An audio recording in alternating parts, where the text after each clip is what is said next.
David Kerr signed the trust amendment at 11:47 p.m.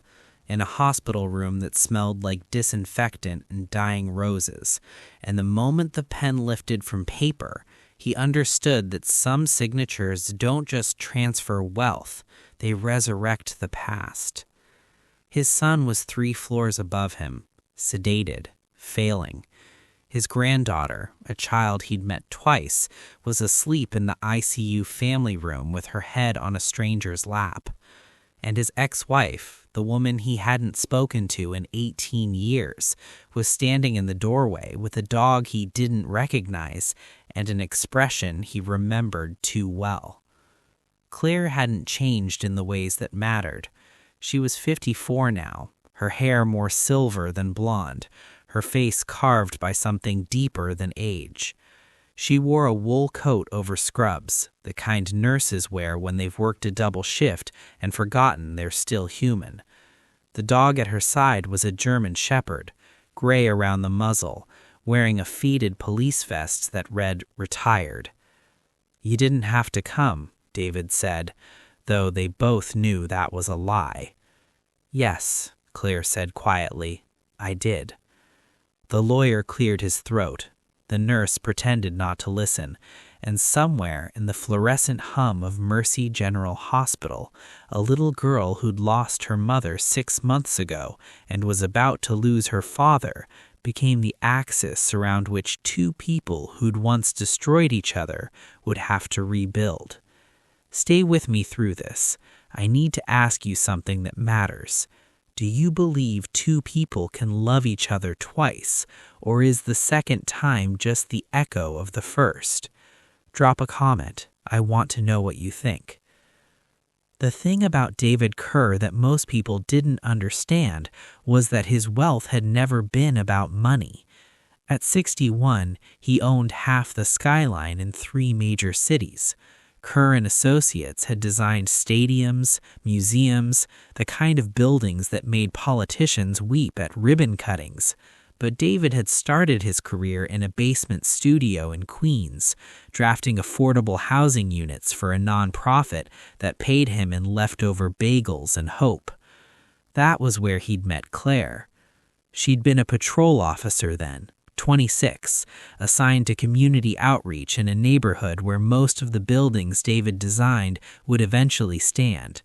She used to stop by the nonprofit office on her rounds, ostensibly to check on vandalism reports, but really because she liked watching him work. She said he drew buildings the way some people wrote love letters, like he believed they could save someone. They'd married at City Hall on a Tuesday, honeymooned in a cabin upstate that had no heat and a view of the lake. She'd been 3 months pregnant with his child when she miscarried on their bathroom floor, and David had held her through the hemorrhaging, whispering promises he didn't know how to keep. 2 years later, she was gone. Not dead, worse, deliberate. She'd left him for another cop, a detective named Ron Cortez, who had a house in the suburbs and a certainty about life that David, still grieving, still building, still trying to become someone worthy of her, could never match.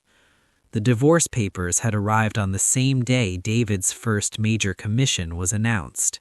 He'd signed them in his car, in a parking garage, with hands that shook so badly that he'd had to try 3 times. He never spoke to her again. Until tonight. The girl's name was Lily. She was 8 years old, small for her age, with dark eyes that looked too old and a habit of biting her thumbnail when she was scared. Her mother, David's daughter-in-law, a woman he'd barely known, had died in a car accident in June. Her father, Michael, David's only son from his first marriage, had been diagnosed with stage 4 pancreatic cancer in August. Michael had 3 weeks left, maybe 4, and he'd written a will that was either an act of love or an act of revenge. "I don't understand why he'd do this," David had said when the lawyer first called. "We haven't spoken in 7 years." "He said you were the only one with enough money to protect her," the lawyer replied, "and Mrs. Cortez was the only one with enough heart." Claire. Michael had named them co-guardians. Not David alone, not Claire alone, both of them, bound by a legal document that required they make joint decisions about Lily's upbringing, her education, her medical care, her future. The trust was structured so that neither could access the funds without the other's signature. The house Michael had left for Lily couldn't be sold unless they both agreed.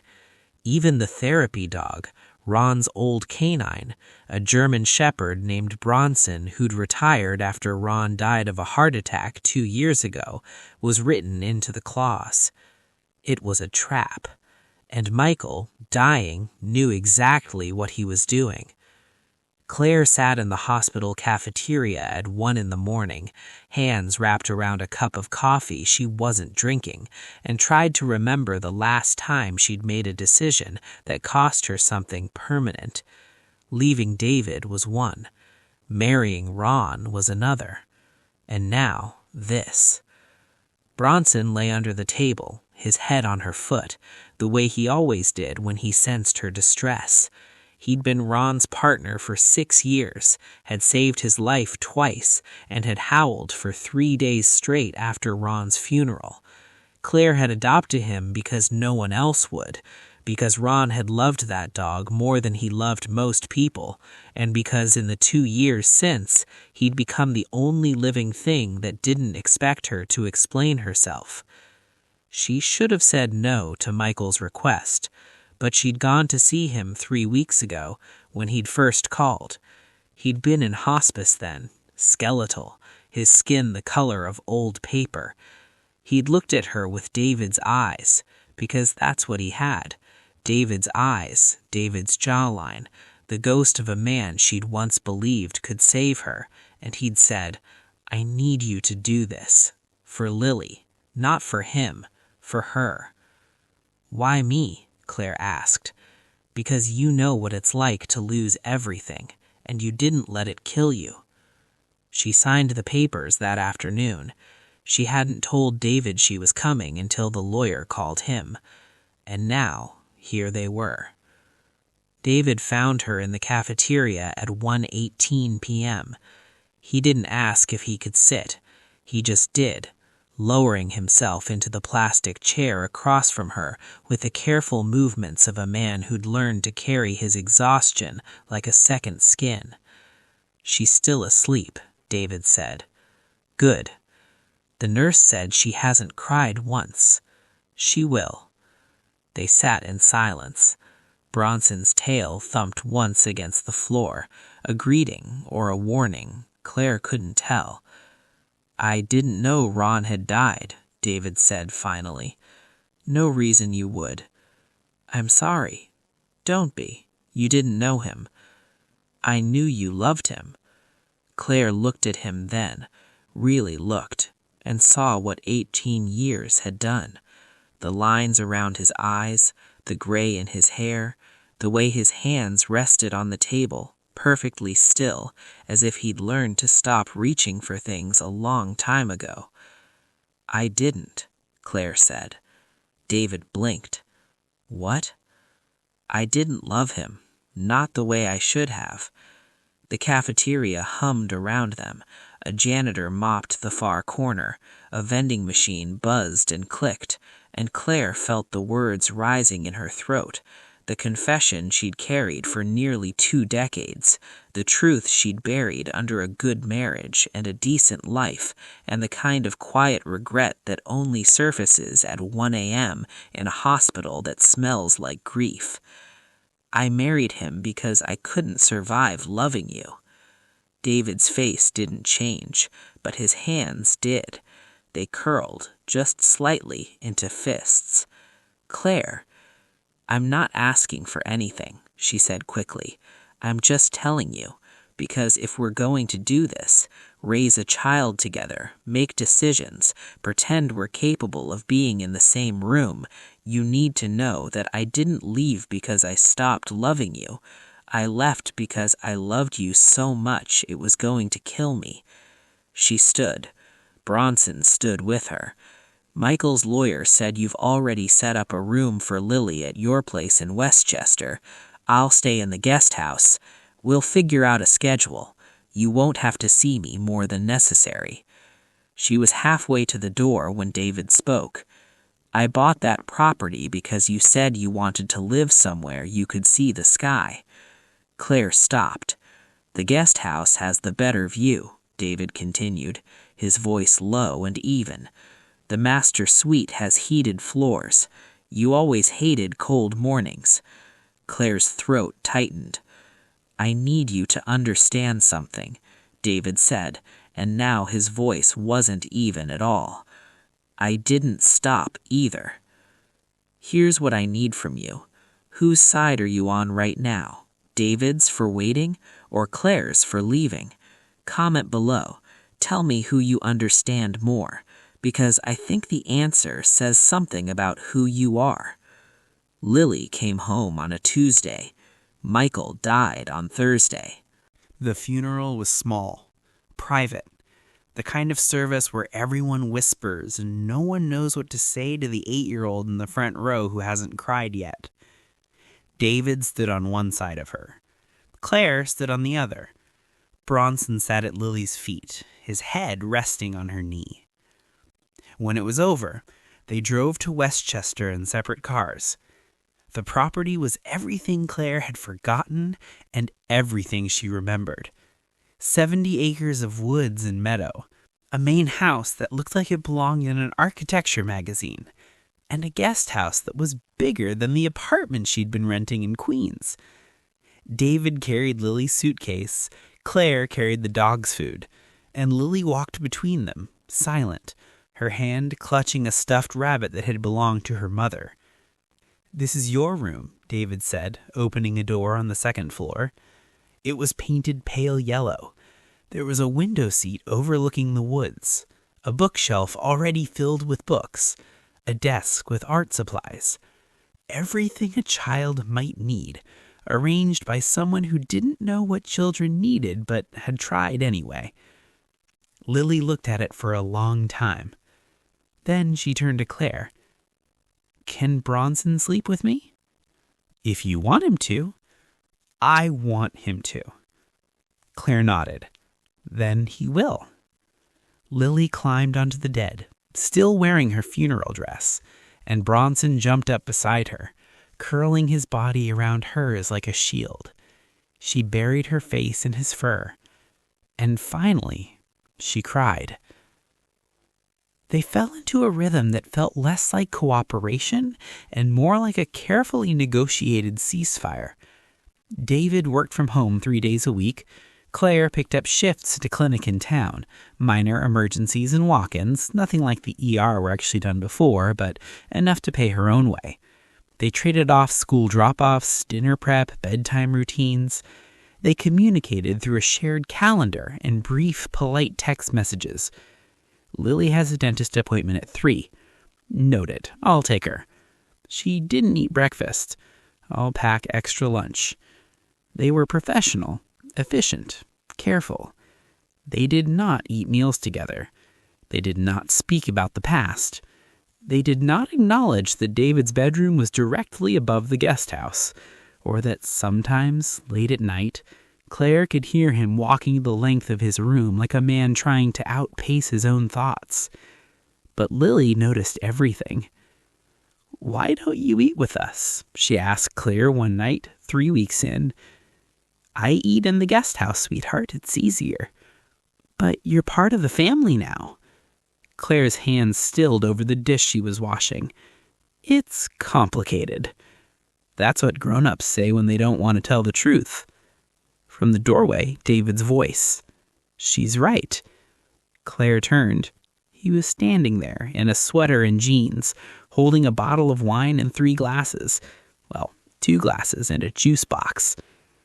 "I'm making pasta. You should stay." It wasn't a question. Claire looked at Lily, who was watching her with those 2 old eyes, and she thought about all the things she'd run from and all the things she'd lost, and the fact that this child, this brave, heartbroken child, deserved better than two adults who couldn't sit at the same table. "Okay," Claire said. Dither became a routine. Not every night, but often enough that Lily started setting 3 places without being asked. Often enough that David started cooking things he remembered Claire liked. Roasted vegetables, lemon chicken, the kind of simple food that tasted like care. They talked about safe things. Lily's school, the dog's arthritis, the weather. They did not talk about the years between. Until the night Lily asked, "Were you married to Grandpa David?" Claire's paused halfway to her mouth. David's face was carefully blank. "Yes," Claire said. "A long time ago." "What happened?" "We wanted different things." "Did you stop loving each other?" The kitchen was very quiet. Even Bronson, asleep by the fireplace, seemed to be holding his breath. "No," David said, before Claire could answer. "We didn't." "Then why did you get divorced?" "Because sometimes," Claire said slowly, "loving someone isn't enough. Sometimes you need to be able to live with them, and we couldn't figure out how." "Can you now?" David looked at Claire. Claire looked at David. "We're trying," David said. The hospital called on a Sunday. Lily had been complaining of stomach pain for 2 days. Nothing serious, probably just stress. But when she doubled over at breakfast, Claire didn't hesitate. She scooped her up, told David to bring the car around, and met him at the front door with Lily already in her arms. They made it to the ER in 12 minutes. Appendicitis, emergency surgery. The doctor was calm, reassuring, said these things were routine, but all Claire could hear was the word surgery, and all she could see was Lily's face, pale and scared, as they wheeled her away. David's hand found hers in the waiting room. She didn't pull away. The surgery took 90 minutes.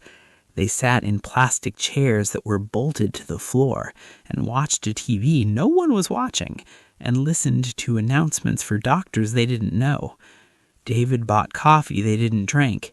Claire paced the length of the room 6 times, then sat down again. "She's going to be fine," David said. "You don't know that." "Yes, I do." "You can't promise that." "I can promise I won't leave." Claire's throat tightened. She looked at him, this man she'd run from, this man who'd built empires and never remarried and kept a guest house with heated floors, and she felt something crack in her chest. "I was pregnant," Claire said. David went very still. "When I left you, I was 8 weeks pregnant." The waiting room blurred. The TV buzzed. Someone's phone rang and rang and rang. "I miscarried 3 days after I moved in with Ron. I was going to tell you. I was going to come back. But then it was gone, and I thought it was a sign. That I'd made the right choice. That leaving you was what I was supposed to do." "Claire," David said, "I'm telling you because I can't sit in another hospital and lie to you anymore. I'm telling you because that child would be 17 now, and I think about them every single day. And I need you to know that leaving you was the worst thing I ever did. And I've spent 18 years trying to convince myself it wasn't." David's hand tightened around hers. "Why didn't you tell me?" "Because you would have asked me to stay, and I would have said yes. And I was so afraid that I'd lose myself in loving you, that I didn't realize I'd lose myself anyway." The doctor appeared in the doorway. "She's out of surgery. Everything went perfectly. You can see her in about 20 minutes. They both nodded. The doctor left. And David turned to Claire and said very quietly, I would have learned how to let you breathe, how to love you without drowning you. I would have learned. I know, Claire whispered. That's why I couldn't stay. I need you to tell me something. Leave a comment, just one word. What are you feeling right now? Because I need to know if you're still with me, if this is landing. One word, that's all. Lily recovered quickly, like the way children do, and within a week she was back at school, showing off her scar and eating ice cream for breakfast because David couldn't say no, and Claire had stopped trying to be the enforcer. But something had shifted between them. David started working from the guest house some afternoons, said the light was better for drafting, though they both knew it was an excuse. Claire started staying for coffee after Lily went to bed. They talked about things that didn't matter, books they'd read, places they'd traveled, the neighbor's cat that kept stealing Bronson's toys. They did not talk about the confession in the hospital. But it sat between them anyway, a third presence, a shared grief that had finally been named. One night, 2 weeks after the surgery, David poured them both wine and said, "I need to tell you something." Claire's stomach dropped. Okay. The building collapse, the one that made my career. She knew the one. Everyone knew the one. A mixed-use development in Brooklyn, 23 stories, built by a rival firm that cut corners and bribed inspectors. It had collapsed during construction, killed 4 workers, and sparked a federal investigation that destroyed the firm and opened the door for David's company to take over half their contracts. I knew, David said. Knew what? About the corners, about the bribes. I'd worked for them 2 years earlier as a junior architect. I'd seen the plans, I'd flagged the issues, and when I left, I took copies of everything. Claire set down her glass. When the building collapsed, I gave those documents to the investigators, David continued, anonymously. I told myself it was the right thing to do, that people had died and someone needed to be held accountable. But the truth is, I knew what it would do to them. I knew it would destroy them, and I knew it would benefit me. Did you cause the collapse? No. Did you know it was going to happen? No, but I knew it could, and I didn't stop it. Could you have? David was quiet for a long time. I don't know. Maybe. If I'd gone public earlier, if I'd pushed harder, but I was nobody then. I had no credibility, no platform. I told myself it wouldn't matter. But it did. Yes. Claire leans back in her chair, studying him. Why are you telling me this now? Because you told me the truth in that waiting room, David said, and I've been carrying this for 30 years, and I'm tired, Claire. I'm so goddamn tired of pretending I'm a good man. You are a good man. I'm a man who built his fortune on other people's deaths. You're a man who's kept 4,000 people employed for 3 decades, Claire said. You're a man who's designed buildings that house families and heal patients and educate children. You're a man who took in a granddaughter you barely knew because your son asked you to. You're a lot of things, David, but you're not defined by one choice you made when you were 30. How can you say that after everything I just told you? Because I left you when you needed me most, Claire said. Because I married another man while I was still in love with you. Because I've made a career out of running from the things that scare me. And if I can sit here and believe I'm worth forgiving, then so are you. David looked at her like she just handed him something fragile and irreplaceable. I don't know how to do this, he said. Do what? Be around you and not want everything. Claire's breath caught. I don't know how to sit across from you at dinner and pretend I don't remember what you looked like at 26. I don't know how to watch you with Lily and not think about the child we lost. I don't know how to hear you laugh and not want to make you laugh again. I don't know how to be your co-parent and your friend and not still be in love with you. The guest house was silent except for the sound of their breathing. "So don't," Claire whispered. "Don't what?" "Don't pretend." They didn't kiss that night. They didn't cross the room or reach for each other or do any of the things that might have made it simple. Instead, David walked her to the door of the guest house, and Claire turned to face him, and they stood there in the space between wanting and having. And David said, "If we do this, I need you to promise me something." "What?" "That you won't run. That if it gets hard or scary or too much, you'll tell me. You'll fight with me. You'll stay and we'll figure it out. But you won't just disappear." "I promise," Claire said, "if you promise me something too. Anything. That you'll let me love you without trying to earn it." David's eyes closed. When he opened them again, they were wet. "I don't know if I know how to do that." "Then we'll learn together." Here's my question, and I need you to answer honestly. Do you think forgiveness is possible, not just in stories, but in real life? Do you think two people can hurt each other this badly and still find their way back? Comment below. I want to know what you believe. 3 months later, on a cold morning in November, Bronson collapsed in the kitchen. Lily screamed. Claire dropped to her knees. David called the vet.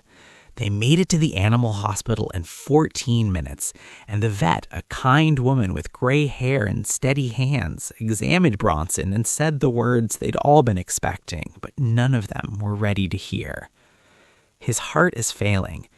He's 14. He's lived a good life, but it's time." Lily sobbed. David held her, and Claire sat on the floor with Bronson's head in her lap and thought about all the things this dog had witnessed. Ron's death, her grief, her slow rebuilding, and now this strange, unexpected second chance. "Can we take him home?" Claire asked. "For tonight," the vet said gently, "but he's in pain. Tomorrow at the latest." They brought him home. Lily refused to leave her side. David carried him up to her room and made a bed on the floor, and Claire sat with them both, stroking Bronson's fur, whispering things that didn't matter and everything that did. At some point, David brought blankets. At some point, Lily fell asleep, and at some point, in the deep quiet of 3 a.m., Bronson's breathing changed. Claire knew that sound. She'd heard it in the ER 100 times, the way the body lets go, the way the breath becomes a gift instead of a reflex. "David?" she whispered. He was there instantly, kneeling beside her. "Should we wake her?" he asked. Claire looked at Lily asleep with her hand on Bronson's side and thought about all the losses this child had already endured. "No," she said. "Let her have this last bit of peace." They sat with Bronson as he died. It was quiet, gentle, the kind of death you hope for if death is something you can hope for. And when it was over, Claire leaned into David's shoulder and cried for the dog and for Ron and for the life she'd left behind and for all the years she'd spent running from the only man who'd ever made her want to stay. David held her. He didn't say anything. He didn't have to. They buried Bronson in the woods behind the house, in a spot where the sun came through the trees and the ground was soft. Lily picked wildflowers and made a wreath. David carved a marker, and Claire said a prayer she didn't believe in but hoped was heard anyway. Afterward, Lily asked if they could get another dog. "Not right now," Claire said gently. "We need to miss this one first." "But I don't want to miss him." "I know, sweetheart, but that's how we honor him, by letting ourselves be sad." Lily thought about this. Then she said, "Bronson knew you loved Grandpa David." Claire blinked. "What?" "He always sat between you when you were in the same room, like he was protecting you from each other. But after you started being nice to each other, he stopped. He just lay down and went to sleep. I think he knew you didn't need protecting anymore." David's hand found Claire's. "I think you're right," he said. They didn't move in together. Not at first. Claire stayed in the guest house, David stayed in the main house, but the distance between them shrank. Dinners became longer, conversations became deeper, and one night, after Lily was asleep, David knocked on the door of the guest house and said, "I don't want to be alone tonight." Claire opened the door wider. He slept in her bed, fully clothed, with 2 feet of space between them. He didn't touch her, she didn't touch David, but in the morning, when she woke, his hand was on her wrist and her head was on his shoulder, and it felt like coming home to a place she'd never really left. "I'm terrified," she whispered. "Me too. What if we ruin this again?" "We won't." "You can't know that." "You're right," David said, "but I can choose to believe it anyway." 6 months later, the lawyer called.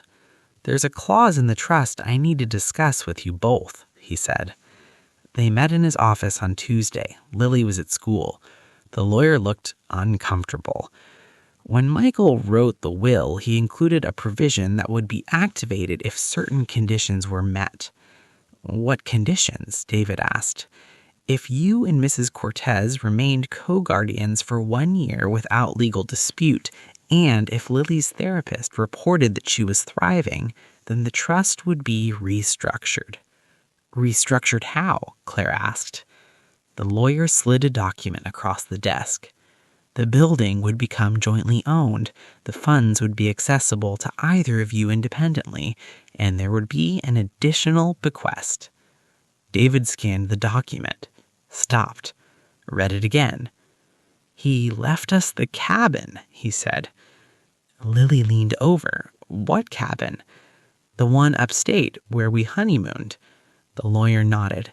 "Mr. Kerr purchased it 6 months before his death, and he left instructions that it be given to both of you with a note." He handed them the envelope.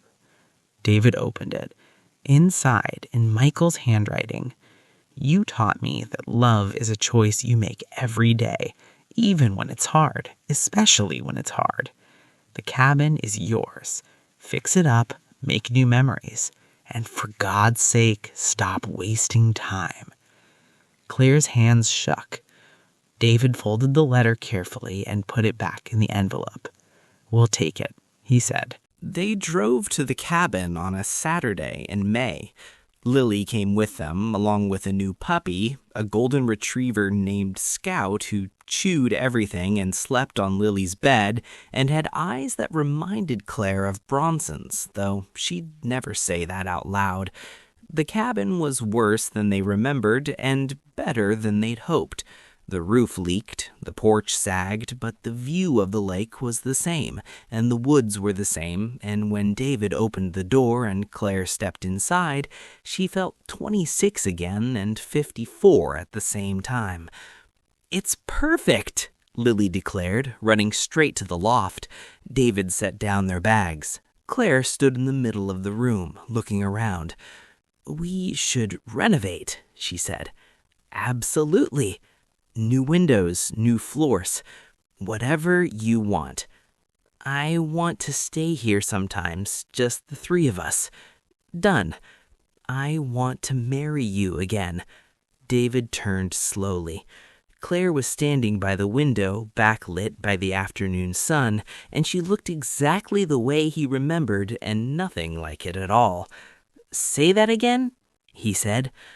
"I want to marry you again," Claire repeated, "not because of Lily, not because of the trust, because I've spent 18 years regretting the fact that I left you, and I don't want to spend the next 18 regretting that I didn't ask." David crossed the room in 3 strides. He kissed her the way he'd wanted to for decades, slowly, carefully, like she was something rare and breakable, and his. When they broke apart, he said, "Yes, yes, yes, I'll marry you again, on one condition." "What?" "That we do it here, in this cabin, with Lily and Scout and no one else." Claire smiled. "Deal!" From the loft, Lily's voice. "I heard that, and I want to be the flower girl." They both laughed. And for the first time in 18 years, David felt like he could breathe. If you've stayed with me this long, I need something from you. This story, these kinds of stories, they're for people who know what it means to lose time and find it again. Subscribe if you want more like this, if you want late night confessions and second chances and love that costs something. This is where you belong. They got married on a Sunday in September, in the cabin they'd rebuilt together. Lily wore a yellow dress and carried wildflowers. Scout wore a bow tie and barked during the vows, and Claire and David stood in front of a judge who'd driven up from the city and promised each other things they'd already been living. I promise to stay. I promise to let you. I promise to fight. I promise to forgive. I promise to love you the way you deserve, not the way I'm afraid of. Afterward, they had cake. Lily gave a speech about how she always knew they were in love because they looked at each other the way people in movies do. Scout stole a piece of cake, and when the sun set over the lake, David and Claire sat on the porch and watched the sky turn purple and gold. Do you think Michael knew that this would happen? I think he hoped. I wish he could see this. Maybe he can. Claire leaned her head on his shoulder. Do you have any regrets? David thought about it, about the years they'd lost, the child they'd never raised, the building that had collapsed, the choices he'd made, and the ones he'd live with forever. Only one, he said. What's that? That I didn't tell you I loved you every single day we were apart, that I let you think, even for a moment, that you were anything less than the best thing that ever happened to me. Claire's eyes filled. You're telling me now. I'll tell you every day for the rest of my life. That's a long time. Not long enough. Lily turned 9, then 10, then 11. She grew into a girl who loved dogs and science and asking questions that didn't have easy answers. She excelled at school, made friends, laughed often. She talked about her parents, both sets, without flinching. She visited their graves on holidays and her father's birthday, and sometimes just because. David's company thrived. He designed a children's hospital in Lily's mother's name. Claire went back to school, got her nurse practitioner license, and started working in pediatrics. They sold the Westchester house and moved full-time to the cabin, which they'd rebuilt into something that felt like a home instead of a memory. Scout got old, they got another dog, then another. And on their 5th wedding anniversary, or their 28th, depending on how you counted, David woke up next to Claire and thought about all the ways a life can break and mend and break again. I need to tell you something, he said. Claire turned over, her hair silver in the morning light. Should I be worried? No, I've been thinking about what you said that night in the guest house, about letting you love me without trying to earn it. I remember. I don't think I ever really learned how to do that. I think I've spent the last 5 years trying to prove I'm worth staying for. David! But I'm done, he said. I'm done trying to be perfect. I'm done trying to make up for the past. I'm here, and I love you, and that's all I have. Claire cupped his face in her hands. That's all I've ever wanted, she said. The call came on a Tuesday in October. Lily was 16, applying to colleges, planning a future that didn't include them in the daily, immediate way it once had. David was 70, Claire was 69, and the doctor was very calm when he said the word mass. Pancreatic, stage 3, operable maybe, but the odds weren't good. David had 8 months, maybe 12. He told Claire first, then Lily, and when Lily broke down in a way she hadn't since she was 8 years old, David held her and said, I've had more time than I deserved, and I got to spend it with the 2 people I love most. That's not a tragedy. That's a gift. But Claire knew better. She knew the way he looked at Lily now, like he was memorizing her. The way he stayed up late finishing designs he'd never see built. The way he held Claire at night, tighter than he used to, like he was afraid she'd slip away when he wasn't looking. "I need you to promise me something," he said. One night, 3 months into treatment. "Anything. When I'm gone, don't make me into a saint. Don't let Lily think I was perfect. Tell her about the building, about the choices I made, about the fact that I was just a man who tried and failed and tried again. David, and don't stop living. Don't turn this cabin into a shrine. Don't spend the rest of your life visiting my grave. Find someone else if you want. Travel, laugh. I mean it, Claire. Promise me." "I can't promise that." "Why not?" "Because I've already had the love of my life twice. There isn't a third time." David died on a Sunday in May, in the cabin they'd rebuilt together. Lily held one hand, Claire held the other, and his last words were, "Thank you for staying." Claire whispered, "Always." And then he was gone. The funeral was larger than he would have wanted. Colleagues, clients, city officials who gave speeches about his legacy and his vision and his contributions to the skyline. But afterward, Claire and Lily went back to the cabin with just the dogs and a few close friends, and they scattered his ashes in the lake at sunset. Lily read a poem she'd written. Claire said nothing at all. And when it was over, when everyone had left and the cabin was quiet again, Lily found Claire sitting on the porch staring at the water. "You okay?" Lily asked. "No, but I will be. He loved you so much." "I know. Do you think you'll stay here?" Claire looked at the cabin, at the life they'd built in the ruins of the one they'd lost, and she thought about all the ways love teaches you to survive its own absence. "Yes," she said, "this is home." 1 year later, Claire was sitting on the porch when a car pulled up the long driveway. She didn't recognize it at first, a sleek black sedan, the kind David used to drive. But when the door opened and a young man stepped out, her breath caught. He was tall, dark-haired, with David's jawline and eyes that looked familiar in a way that made her chest ache. "Can I help you?" Claire called. The man hesitated at the bottom of the porch steps. "I'm looking for Claire Cortez, or Claire Kerr, I guess." "I'm Claire. My name's Ben Kerr. I think David Kerr might have been my biological father." The world tilted. Claire gripped the porch rail. "What?" "I was adopted when I was 3 days old," Ben said, pulling out a folder. "I always knew. My parents were great about it, but when they died last year, I started looking into my birth parents.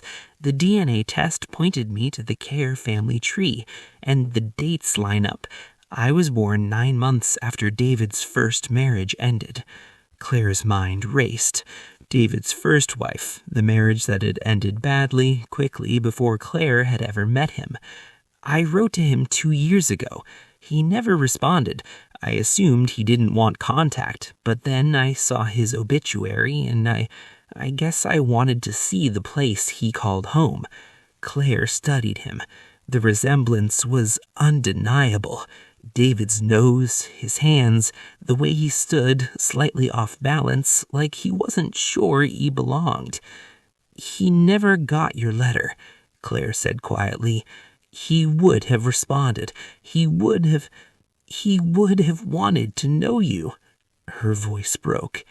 "You would have wanted to know you." Ben's face crumpled. Really? Really? They stood there in the silence, this woman who'd loved David twice, and this man who'd never known him at all. And Claire made a decision that felt both impossible and inevitable. "Come inside," she said. "I'll tell you about him." Ben stayed for dinner.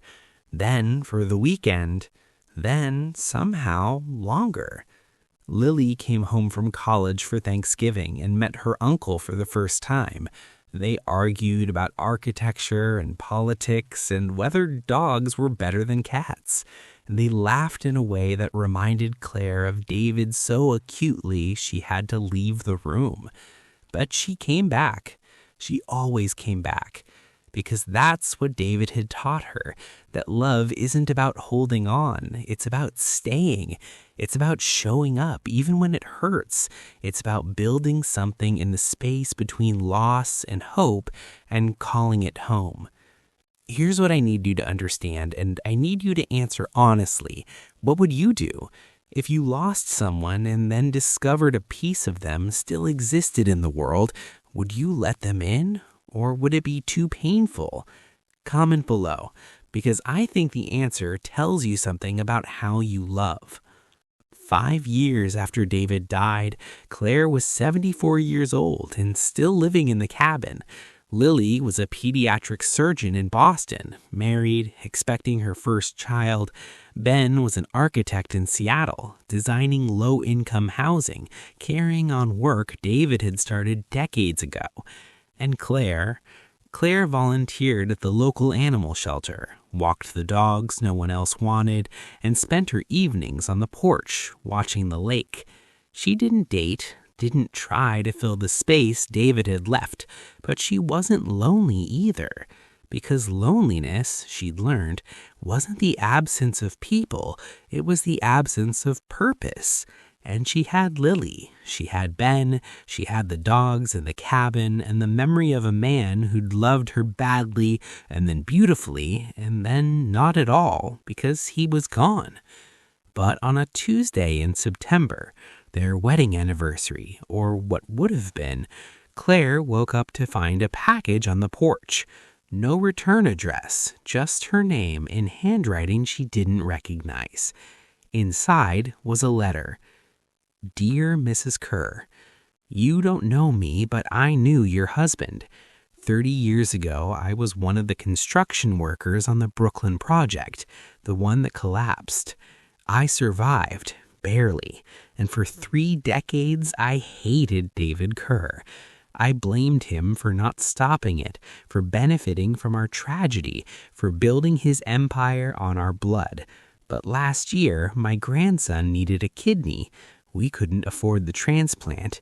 We were going to lose him. And then someone paid for it, anonymously, through a foundation I'd never heard of. It took me 6 months to track down the source. It was your husband's company, a fund he'd set up 29 years ago, specifically for families affected by that collapse.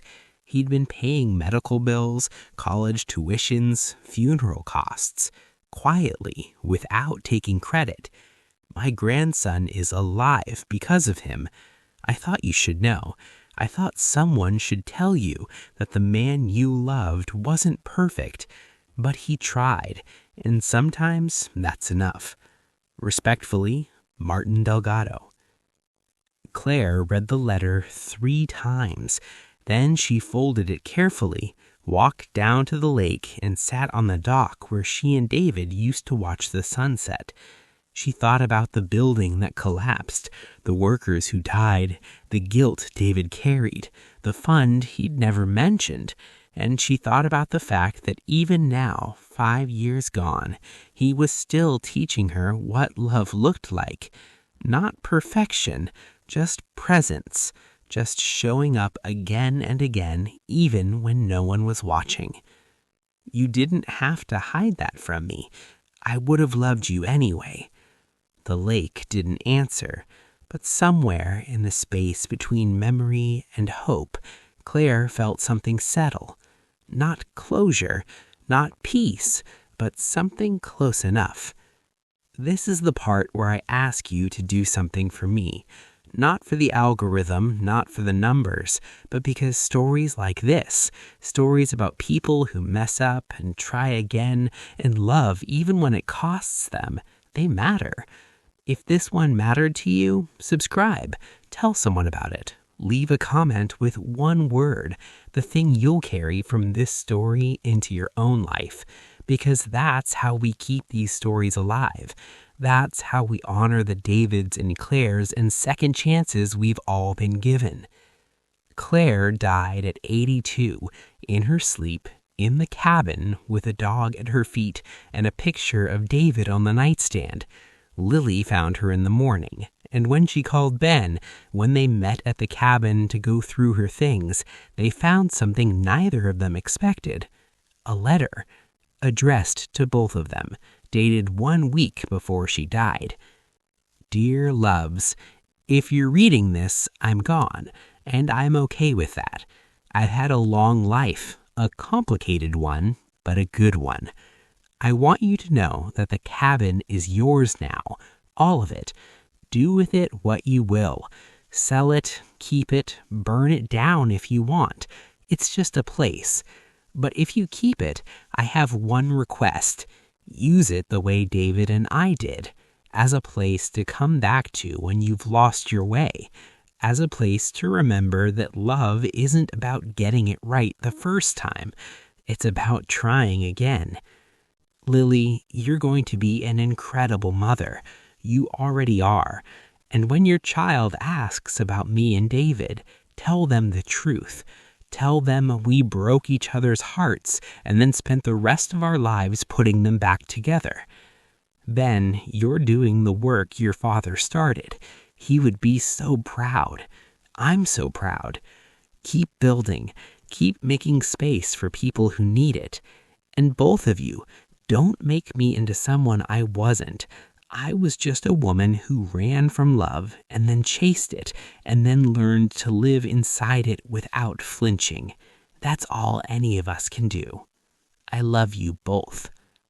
They kept the cabin, and every year on the anniversary of David and Claire's second wedding, the family comes back.